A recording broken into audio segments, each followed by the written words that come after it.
Some stories don't begin with villains or heroes. They begin with a moment no one was supposed to see. A quiet night. A broken child. A man people usually walk past without remembering his name. And a choice. Simple, ordinary, but powerful enough to change everything. In a neighborhood built on reputation and perfection, a single dad working the night shift as a security guard was the last person anyone expected to matter. No one knew where he came from. No one knew what he had lost. And no one imagined he would be the only person a 12-year-old girl trusted when the rest of the world felt too loud, too sharp, too cruel. But the thing about trust is, it makes some people uncomfortable. It challenges the stories they've already decided to believe. And in communities like this, one misunderstanding is enough to turn a good man into a threat, and a hurting child into a witness no one listens to. Before the accusations, before the fear, before the whole neighborhood turned his name into a warning, there was a moment, a tiny, fragile moment that none of them would ever forget. A moment that would test who they were, what they feared, and what they were willing to stand for when the truth finally came. This is that story. On the first cold evening of early winter, the Harrington estate looked like a place that should have felt safe. Tall pines guarding the long driveway, warm lights glowing behind floor-to-ceiling windows, the quiet hum of the security gates stretching into the dark. But inside that stillness, something fragile was breaking. John Roger, working the night shift, walked his usual route with a flashlight clipped to his vest, boots crunching softly over the frosted stone. He had learned to move quietly in life, almost like a man afraid to disturb the air around him. Losing a child had taught him that silence could carry more weight than any scream. As he passed the back garden, a faint, uneven sound drifted through the bare branches. Small, broken breaths, the kind a child makes when she tries to cry without being heard. John stopped. His hand tightened on the light. He knew that sound too well. Years ago, it came from behind his own daughter's bedroom door on the nights she woke from nightmares after chemotherapy, and he had stood there helpless, praying she would open the door just once more. Now that same sound trembled out from the far corner of the Harrington garden, behind a cluster of evergreens dusted with frost. He walked closer, slow and deliberate, giving the moment space to reveal itself. There, curled against the stone planter, was 12-year-old Emily Harrington, knees to her chest, head buried between her arms, fingers clenching the sleeves of her jacket. She hadn't spoken a single word in over a month. Not since the accident. Not since the night her father didn't come home. Veronica Harrington, her mother, had tried everything. Therapists, specialists, grief counselors. But the child who used to chatter endlessly and draw little suns on every sticky note had vanished into a silence so heavy even the walls of the house seemed afraid to make a sound. John stayed back, keeping a respectful distance. Children in grief were like glass, beautiful, sharp, and capable of shattering without warning. His voice, when he finally spoke, was barely above a whisper, not forcing, not pushing, just a small warmth offered into the cold air. He told her she didn't have to talk, didn't have to move, didn't have to do anything except breathe. Emily didn't lift her head, but the tension in her shoulders shifted, the tiniest flinch acknowledging that she had heard him. John slowly reached into his pocket, fingers brushing against a worn keychain he carried every day. It was a little fox, stitched from faded orange fabric, one button eye missing, seams uneven. His daughter used to clutch it during hospital nights, when pain made her too tired to speak. After she passed, it became the only thing he could carry without feeling like he was leaving her behind. He placed the fox on the cold stone a few feet from Emily. Not in her hands. Not too close. Just near enough that she could choose it if she wanted. For a moment, nothing moved. The wind rattled through the trees. A distant car passed on the main road. Somewhere in the house, a door closed softly. Then Emily lifted her head. Her eyes were red and swollen, lashes sticking together, eyes that had cried until there was almost nothing left. She looked at the fox, then at John. No words, no sudden breakthrough. Just a trembling hand reaching out, closing around the little stuffed fox as if it were the only warm thing in the entire night. She pulled it to her chest, held it tight, and leaned, just barely, against John's shoulder. He didn't move, didn't breathe too loudly. He knew the moment wasn't about him. It was about a girl who had lost the only parent who understood her quiet world, and about a man who had once lost everything and still carried the memory. From the window of the house across the street, a shadow stiffened. A phone lifted. Veronica's cousin, who lived directly opposite the Harringtons, watched the scene with suspicion hardening in her eyes. She didn't see a grieving child reaching for the first comfort she'd felt in a month. She saw a man she already didn't trust sitting too close to a vulnerable girl. She zoomed in, hit record, whispered to herself, "I knew it. I knew something was off with him." 30 seconds of misunderstanding captured in shaky footage. Then her fingers flew across the screen as she dropped the video into the Harrington family group chat with a single line that would ignite the storm. "This guy is dangerous. I was right." In that garden, under the quiet winter sky, John had no idea that the softest moment of comfort he'd given in years was already being twisted into something dark, something dangerous, by someone who had chosen fear over truth. And that choice was about to turn his entire world upside down. The video spread faster than anyone expected. It began in the Harrington family group chat, a digital room filled with old money relatives who cared more about reputation than truth, more about appearances than the quiet pain happening inside the house they claimed to love. The cousin who filmed it sent the clip with a single message, sharp, triumphant, hungry for chaos. "I told you he was dangerous." Within minutes, replies exploded like sparks on dry leaves. Unacceptable. Who hired him? Is Veronica out of her mind? A strange man getting that close to a vulnerable child? The accusations stacked up before anyone even bothered to ask what really happened. From that private chat, the video made its next leap to a group chat between neighbors on Northbrook's upscale Maple Ridge Lane. One of them, in a moment of careless outrage, posted it publicly on the community Facebook page. "Security guard getting too close to the Harrington girl. This is not okay." And then everything spiraled. 30 minutes.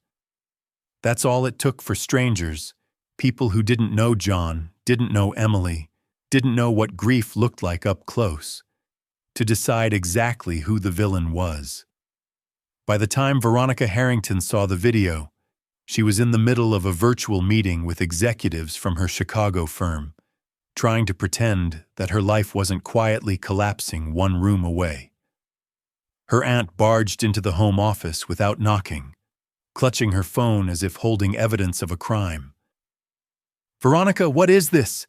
she demanded, voice sharp enough to slice the air. She pressed play. The video filled the room, shaky, grainy, taken from far away. It showed John kneeling near Emily, the child leaning slightly against him, clutching the fox. But the angle, the distance, the darkness, it twisted something gentle into something suspicious. Her aunt's voice rose with panic and fury. How could you let this man near her? What kind of mother does this? Do you have any idea how this looks? The words hit like stones. Emily, standing behind the doorframe, flinched as if each syllable bruised her. She backed into the shadows, gripping the banister of the staircase, shoulders trembling. She wasn't afraid of John. She wasn't afraid of what happened in the garden. She was afraid of this. Adults shouting, blaming, talking about her like she wasn't there. Veronica tried to steady her breath, but the storm around her was already out of control. Her cousin chimed in through FaceTime, voice drowning in self-righteousness. Veronica, you need to fire him immediately. Men like that don't get near traumatized kids unless they're looking for something. Another relative added, look at the way he leans in. It's inappropriate. It's obvious. Obvious. A word that meant nothing in truth but everything in judgment. Emily pressed her forehead against her knees, tears falling silently. She wanted to speak. She wanted to say, it wasn't like that. Or, he helped me. Or at the very least, stop yelling. But words could not climb out of her throat. Not since the night she lost her father. Veronica finally called John into the living room. He stood near the doorway, posture straight, hands still at his sides in the respectful way of someone who had learned to make himself small in other people's houses. Veronica showed him the video. His face didn't change. Not anger, not shocked, not even defensiveness. Just a quiet, defeated ache. The expression of a man who had seen how quickly the world could twist a moment of kindness into something ugly. Mr. Roger, Veronica whispered, They don't understand. John nodded once, eyes heavy but steady. I know. The family kept talking over him, louder and louder, their fear disguising itself as righteousness. We can't risk it. What if reporters hear? Do you want another tragedy? You have to let him go. Emily clung tighter to the fox keychain. Her small hands shook. Her mouth opened, just a little, just enough to try to push out a sound. But nothing came. She watched John standing there, alone against a wall of voices, determined to see him as something he wasn't. And for the first time since her father died, her chest burned with something stronger than grief. Fear. Not fear of him. Fear that they were going to take away the only person who made her feel less alone. Veronica felt it too. The wrongness, the injustice, and yet she stood frozen, trapped between her family's pressure and her own exhaustion. The room felt like it was closing in, every voice swelling with certainty except the two people who mattered most. The man they accused, and the girl they were trying to protect. Outside, winter winds scraped against the windows. Inside, misunderstanding took its first full breath. And before the night was over, that breath would turn into a storm big enough to destroy everything John had left, including the small, fragile piece of healing Emily had just begun to find. The next morning, the Harrington household felt heavy in a way that had nothing to do with winter. It was the kind of silence that settles after something breaks, before anyone is ready to admit it happened. When John arrived for his shift, a police cruiser was already parked along the curb, and a CPS vehicle pulled in right behind it. Two social workers stepped out, coats zipped high against the cold, followed by an officer whose expression was polite but carried the weight every man in America recognizes when children are involved. Veronica stood at the doorway, hair unstyled, eyes stripped of sleep and certainty. Emily hovered behind her, half hidden by the frame, clutching the fox keychain so tightly the seams looked ready to split. The CPS workers didn't waste a second. They asked why John had been near Emily last night. They asked why Emily, a 12-year-old girl in a visible emotional shutdown, responded to no one except him. They asked why he had left his previous job as a social worker. Their questions were neutral, procedural, clinical, yet every one of them hid a bruise that had never healed. When they mentioned possible inappropriate behavior, John felt his chest tighten the way it had the night his daughter died. He tried to explain. He told them he had once been a dedicated social worker, that losing his daughter had broken something inside him, that working private security was the only way he knew to stay afloat. But none of that mattered in the presence of a single misunderstood video and a child too traumatized to speak in his defense. Emily tried. Her lips trembled, her breath hitched, but no words came out. CPS wrote down that her selective mutism had worsened since the accident that took her father, and, unintentionally, those notes worked against John. The officer asked for a statement.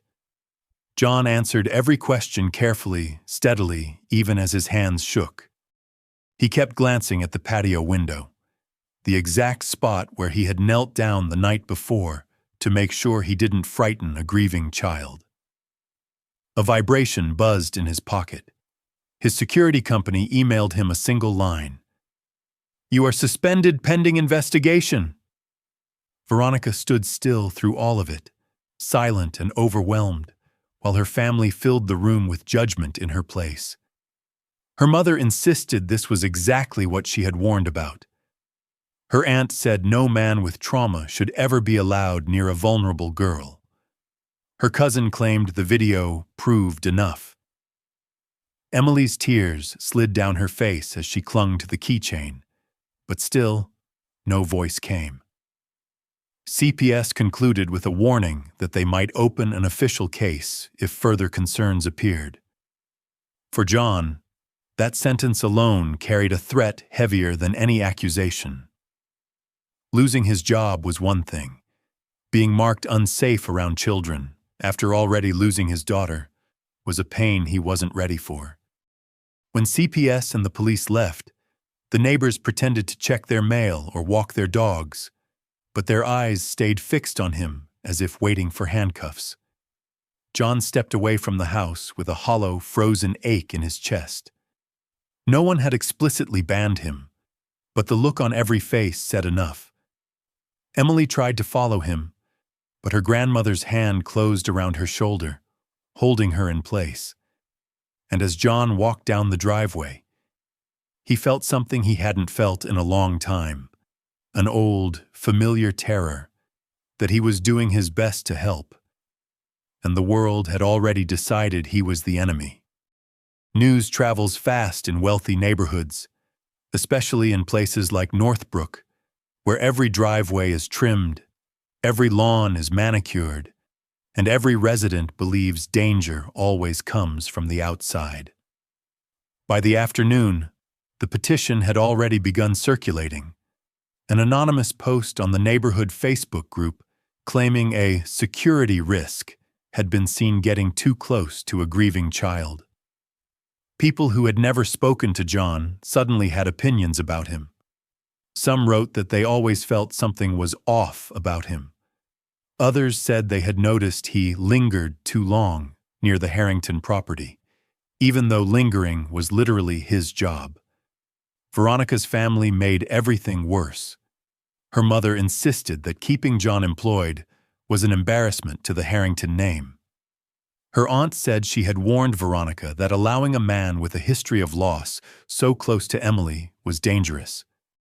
Her cousin repeated that the video spoke for itself and suggested firing him immediately to avoid what she called another family scandal. Nobody mentioned the truth, that Emily had refused to speak to anyone for a month and had only softened for a single night, in a single moment, with a man who simply sat beside her without asking for anything. Security Solutions Group called Veronica directly. They explained that while John was suspended, they were recommending she switch to a different guard detail for the safety of all parties involved. It was corporate language designed to sound neutral, but it landed like another blow against the only person who had helped Emily breathe without trembling. The Harrington grandparents demanded she revoke John's access immediately. They wanted his key card disabled, his patrol routes erased from the system, and his presence removed from every corner of their world. Veronica agreed to revoke the key card, not because she believed John was dangerous, but because she was drowning in the weight of everyone else's fear.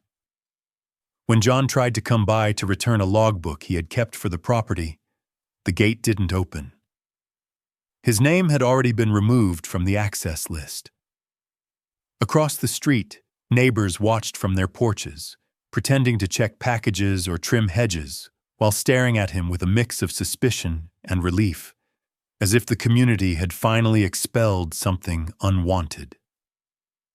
Emily stood inside the house, face pressed to the window, unable to make a sound. Her grandmother pulled the curtain closed before John could fully lift his hand in a small, helpless gesture. Inside, Veronica felt the shift, too, the subtle but devastating realization that her daughter trusted a man everyone else considered a threat. And for the first time, she wondered if her family was wrong, if the community was wrong, if she herself had become part of the problem. But the pressure kept tightening. The petition numbers grew.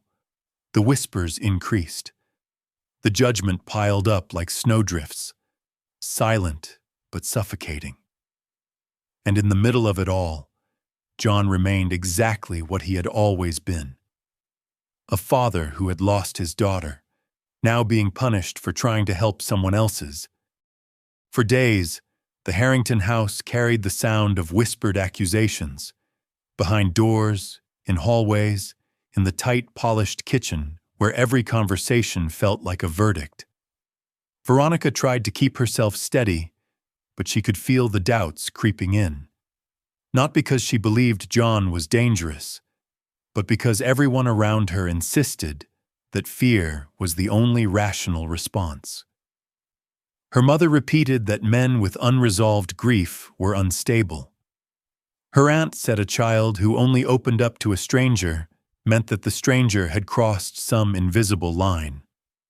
Her cousin insisted that John must have psychologically inserted himself into Emily's vulnerability. Nobody asked what Emily felt. Nobody even tried.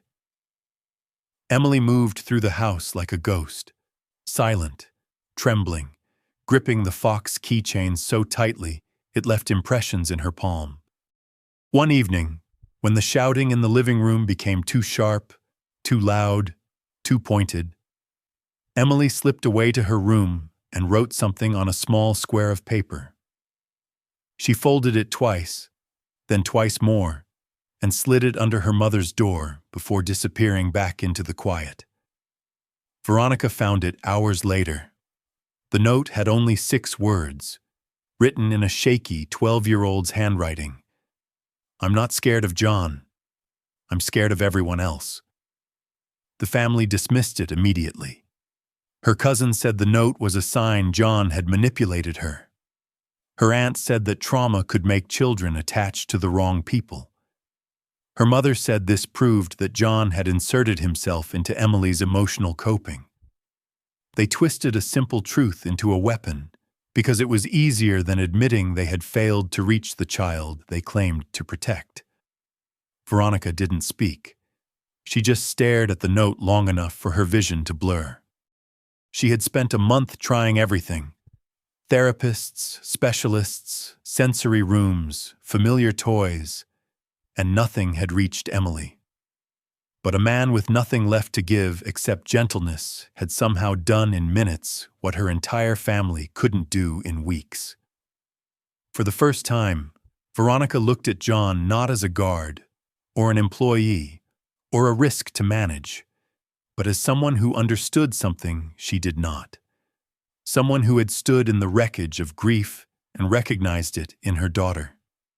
She remembered the way he didn't defend himself during the CPS interview, how he didn't argue with her family, how he didn't try to explain what he had done. He simply absorbed the blame, the accusations, the suspicion, the way grieving people often do. Quietly, because pain had taught them that shouting never saves anyone. Veronica began to see the pattern. John had nothing to gain from helping Emily. Nothing to hide. Nothing to protect except the memory of a little girl he had already lost. And yet her family kept pushing the same narrative, insisting that fear meant truth and suspicion meant guilt. She felt a tension break somewhere inside her, a quiet, internal snap of someone realizing she might have aligned herself with the wrong side of the story. But even then, the weight of her family's expectations pressed hard. The Harringtons were old money. Reputation was their religion. Admitting they were wrong felt impossible. So everyone continued pretending that a grieving guard was a threat and that a silent child had no voice. Veronica tucked Emily's note into her coat pocket, the paper already softening at the folds, and for the first time since her husband's accident, she wondered whether the real danger wasn't the man accused, but the people doing the accusing. The night it happened felt colder than the nights before. The kind of cold that settles into the walls and makes a house feel hollow. Veronica had spent the entire evening trying to keep the peace, but peace was impossible when every relative believed their fear mattered more than her daughter's grief. Voices rose. Blame shifted. Someone said the situation wouldn't have escalated if she had fired John the moment the video surfaced. Someone else insisted Emily's mutism was proof that something inappropriate had happened. Every accusation landed like a slap, not because Veronica believed them, but because they kept saying them loud enough for Emily to hear. And Emily heard everything. She stood near the hallway arch, arms wrapped around herself, Fox keychain pressed to her chest like a life preserver. Her breathing was shallow, fast, the kind that sounds like a panic attack, trying to hide behind silence. Nobody noticed her edging backward, step by step, toward the staircase, then toward the mudroom, then toward the back door. They were too busy arguing about what was wrong with her to see the one thing that was right in front of them. She didn't feel safe. By the time the shouting finally cracked into exhausted silence, the house felt too quiet. So quiet it took several minutes before anyone realized her room was empty.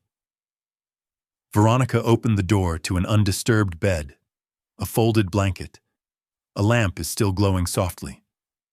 No Emily, no shoes in the hallway, no coat on the hook, no keychain left behind. That was when the panic started. At first, her mother tried to rationalize it, saying Emily was probably hiding in a closet or the basement. But Veronica knew the difference between hiding and disappearing.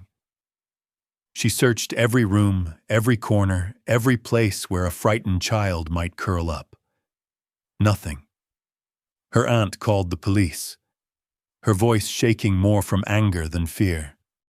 Her cousin repeated that this was exactly what happens when a traumatized child is pushed too far. Within minutes, squad cars lined the street, lights flashing silently across the perfectly groomed lawns. An officer asked when Emily was last seen. Another asked if she had taken anything with her. Someone pulled up the old video again, replaying it like evidence, whispering that John must have something to do with this. The suggestion spread through the room like gasoline catching flame. He must have contacted her. He must have persuaded her. He must have taken her somewhere. People who had never exchanged a full sentence with John now spoke as if they understood his entire life. And in their panic, their fear hardened into certainty. Veronica didn't join their accusations, but she didn't defend him either. Not out of belief, but because she was too consumed by one crushing truth. Her daughter has disappeared. Emily, who hadn't spoken in a month. Emily, who panicked around strangers. Emily, who had lost her father in an accident and never recovered from the aftershocks. Emily, who clung to a man everyone else called dangerous because he was the only person who didn't demand anything from her. The police asked if anyone had checked the security cameras. Someone said they already had. Someone else insisted the footage showed nothing. Someone repeated that they should call John in for questioning. And Veronica, standing in the middle of her own home, surrounded by her own family, felt something inside her fracture. Not because she suspected John, but because she suspected everyone else was wrong, completely, devastatingly wrong. She pressed a hand against her mouth to keep from screaming, because the only image she could see was her daughter. Small, silent, terrified. Out there in the cold, walking alone toward a place no one else understood. And long before anyone spoke the words out loud, Veronica realized a truth that made her knees weaken. The last person Emily had trusted was the same person everyone else had already condemned. By the time Veronica called John, the police had already begun searching the neighborhood, sweeping through playgrounds, backyards, and wooded areas behind the subdivision. The call was short, brittle, and full of the kind of panic a mother can't hide, even when she tries. She didn't accuse him. She didn't imply anything. She just asked if he had seen Emily or knew where she might go, and that alone told John everything he needed to know, because if Veronica had even a fraction of doubt about him, she wouldn't have dialed his number at all. John didn't waste time asking questions. He didn't try to defend himself or remind her that he was suspended, or mention that half the neighborhood was already convinced he was responsible. None of that mattered. Only one thing did. Emily was missing, and every second counted. He replayed the last real moment they'd shared, the freezing night in the garden, the way she had pressed the fox keychain against her chest, the way her eyes softened for a fraction of a second when he told her that sometimes grief feels safer in quiet places. And then, like a thread being pulled through cloth, a memory surfaced. Not from Emily, but from her notebook, the one she used before shutting down completely. A single sentence she had written during one of her therapy sessions, long before John ever took the security job. "The old house is where I can still hear Dad." That was it. That was the key. The Harringtons had moved to the new property after her father's accident, trying to escape the memories, the noise, the rooms that still smelled like him. But children don't escape grief. They revisit it. They return to the last place that held them together. John grabbed his coat and started running, past the trimmed lawns, past the neighbors watching from behind curtains, past the patrol cars crawling slowly down the street. Snow was falling in thin, sharp flakes, the kind that stick to clothes without melting. The cold bit into his hands, into the scarred places grief had carved inside him. But he didn't slow down. He knew where Emily had gone long before anyone else even thought to check. The old Harrington house sat 3 miles away, dark and empty, a for sale sign leaning crooked in the front yard. When John reached the porch, he saw the smallest hint of movement, just a shift of shadow under the doorframe, almost invisible unless you were looking for it. He pushed the unlocked door open and stepped inside. The house felt abandoned in a way that wasn't physical, like a memory someone tried too hard to erase. He followed the faint scrape of something on the hardwood floor, small footsteps, hesitating, pausing, then vanishing into the quiet. And then he saw it. A half-finished drawing on the kitchen counter, a mug with cocoa residue dried along the rim, a small trail of melted snow leading down the hallway. He knew that pattern. He had seen it before, years ago, when his daughter used to hide during storms because the sound of thunder made her chest tighten. Panic doesn't run in straight lines. It curls into corners. It disappears into tight spaces. John opened the bedroom door and found her, curled inside the closet, knees to her chest, fox keychain pressed so close to her heart it looked stitched into her skin. Her breaths were small and uneven, her shoulders shaking even without sound. She looked up when the door opened, eyes wide and wet, and for a long, fragile second, she didn't move. Not because she was afraid of him, but because she recognized the shape of someone who had lived in the same darkness she carried. When he knelt beside her, she didn't flinch. She didn't pull away. She just leaned toward him like someone who had been holding her breath for too long. And then she finally spoke, her voice thin and cracked after a month of silence. Barely more than a whisper, but steady enough to break him open. She didn't want them to take him away. It wasn't John she was running from. It was the fear of losing the only person who didn't see her as broken. Outside, sirens were growing louder. Voices were calling her name. But in that small, dark closet, with snow melting off her shoes and the last warmth of cocoa still lingering in the air, one truth became painfully, unmistakably clear. John didn't find her because he was lucky. He found her because he understood her in a way no one else even tried to. She was a child drowning in grief, and he was a man who had already lived at the bottom of that same abyss.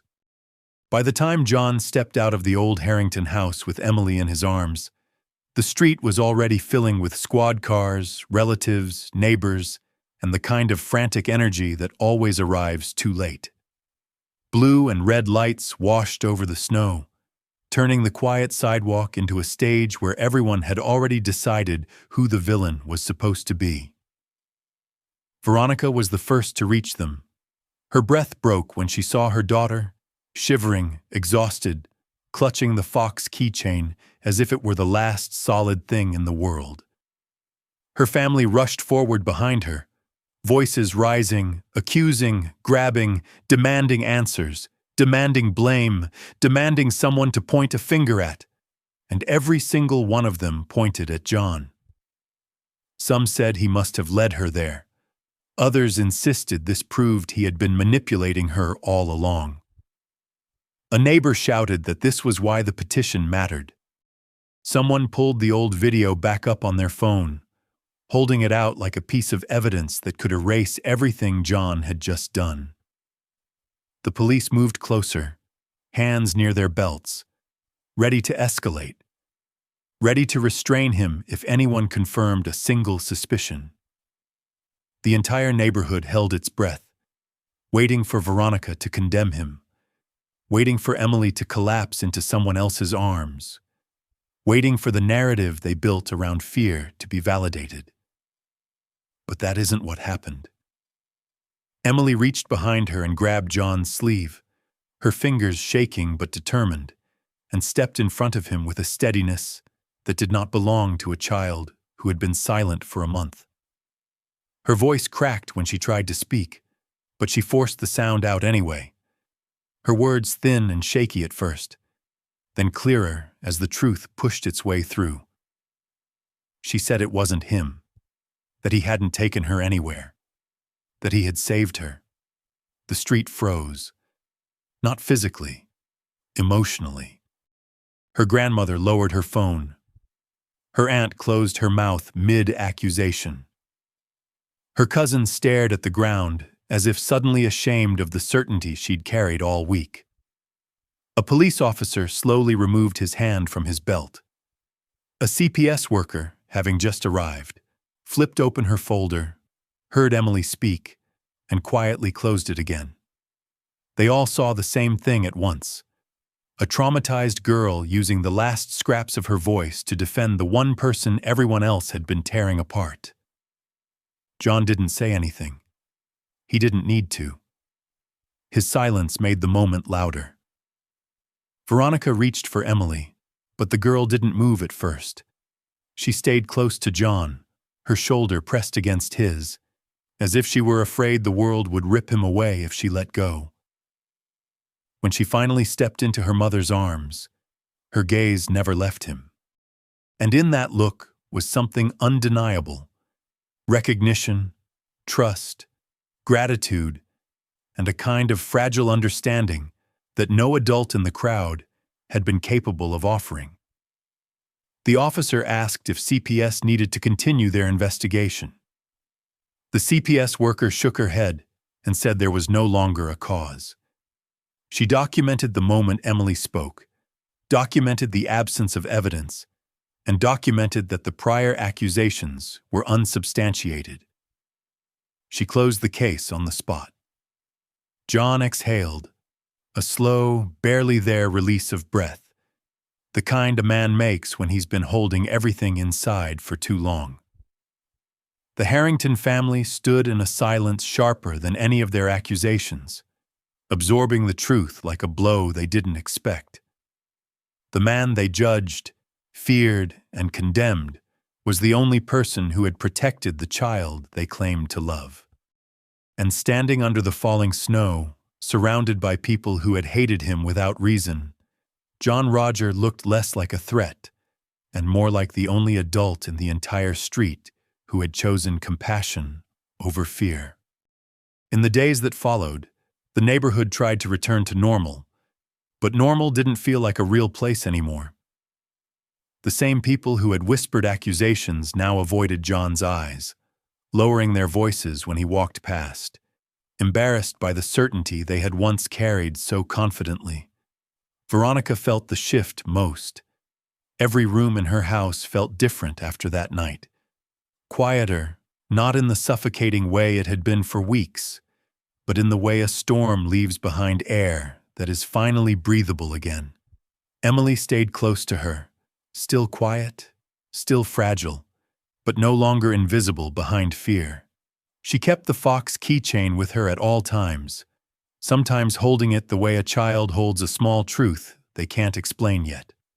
Veronica watched her daughter with a new kind of attention, the kind that listens instead of assumes, that notices the way Emily's shoulders relaxed when John was near, the way her breathing steadied at the sound of his footsteps.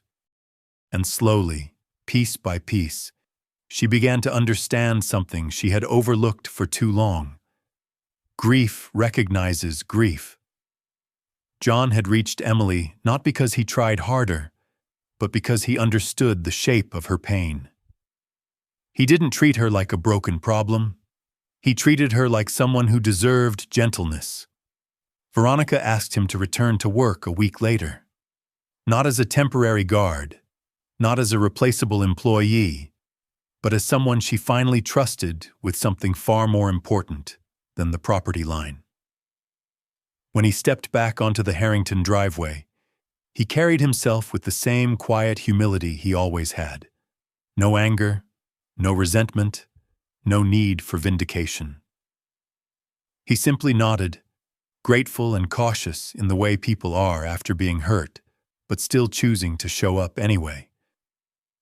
Veronica apologized to him that evening, standing under the kitchen light, hands folded, voice raw from choosing honesty over pride. She didn't justify what her family had done. She didn't pretend fear made them right.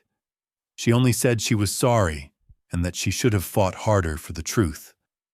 John didn't offer forgiveness in dramatic words. He didn't need to. He told her people act from fear when they don't know how to act from love, and that he understood more than he wished he did. Emily listened from the doorway, her fingers brushing the Fox keychain, and something inside her began to unclench. Over the next weeks, their healing intertwined quietly. John helped Emily the only way he knew how. Small steps, soft routines, silent gestures that didn't demand anything from her. He taught her how to breathe through panic, how to sit with grief without letting it swallow her, how to notice the moments that didn't hurt as much. And in return, Emily helped him too. In the way she reached for him without hesitation. In the way she smiled once, small, crooked, but real, when he fixed a loose shelf in her room. In the way she rested her head on his shoulder one evening during a winter storm, mirroring what his daughter used to do, and didn't pull away. Veronica saw all of it, not with jealousy, but with relief. For the first time since her husband's accident, she didn't feel like she was failing her own child. She felt like she had found someone who understood the parts of parenthood she couldn't carry alone. And in that strange, unspoken exchange between a grieving mother, a grieving father, and a grieving child, something fragile and necessary began to form. A new kind of family, not bound by blood, but by the shared decision to keep going even when everything felt broken. A month later, winter had settled fully over Northbrook, softening the edges of every roofline and driveway, quieting the world in a way that felt almost intentional. The Harrington house, once filled with tension sharp enough to cut, now carried a gentler kind of silence, the kind that follows healing rather than fear. Veronica invited John back officially, not as a man hired to guard the property, but as someone she trusted to help rebuild the small universe her family lived inside. When he walked through the door that first morning, Emily looked up from the living room sofa and didn't hide behind anything. Not the pillows, not her silence, not her fear. She simply lifted the fox keychain and held it toward him, the way a child offers proof that something broken has been stitched back together. Veronica watched from the kitchen, her hands wrapped around a mug she hadn't touched yet, seeing something she hadn't seen in her daughter since before the accident. Light. It wasn't loud or dramatic. It was small and soft, like the first warm breath inside a cold car. Over the weeks, routines formed naturally. John fixed the loose gate hinge that no one else noticed. Emily followed him around the yard sometimes, not speaking much but staying close enough to show she felt safe. Veronica found herself stepping outside more, meeting him halfway with questions that weren't about security logs or property checks, but about Emily's progress, her drawings, her sleep, the way she smiled now when the morning light hit the window. One afternoon, Emily brought home a drawing from art therapy. It showed 3 figures standing in the driveway under a winter sky, one tall with a dark coat, one woman with long hair, and a small girl holding a fox keychain. Veronica didn't ask who the third adult was supposed to be. She didn't need to. She framed it and hung it on the wall. For John, the gesture felt heavier than gratitude. It felt like a door opening inside a house he thought he would never be welcome in again. He stayed late that evening, helping Emily assemble a small bookshelf for her room. When she handed him screws with steady hands instead of shaking ones, he felt something inside him loosen. The same place that had been clenched since the day he lost his daughter. He left the house in the early blue of evening, the kind of light that makes everything look softer. Veronica walked him out, standing on the driveway with her coat pulled tight, breath forming clouds in the cold air. She didn't tell him he had saved them. She didn't need to. It was in the way she looked at him, grateful, tired, changed. When John reached the end of the driveway, he paused and glanced back. Emily was at the window, watching, lifting the fox keychain like a quiet goodnight. And for the first time in a very long time, he didn't feel like a man defined by what he had lost. He felt like someone who had been given a place to belong again, not through blood or duty, but through the fragile, stubborn, unexpected way broken people sometimes find each other. The wind carried a soft chill across the street, but the moment felt warm, warmer than anything winter should allow. And as he walked away, snow crunching beneath his boots, it became clear that nothing about this family would ever be the same again. Not because of tragedy, but because of the quiet, steady courage it took for all three of them to choose healing over fear.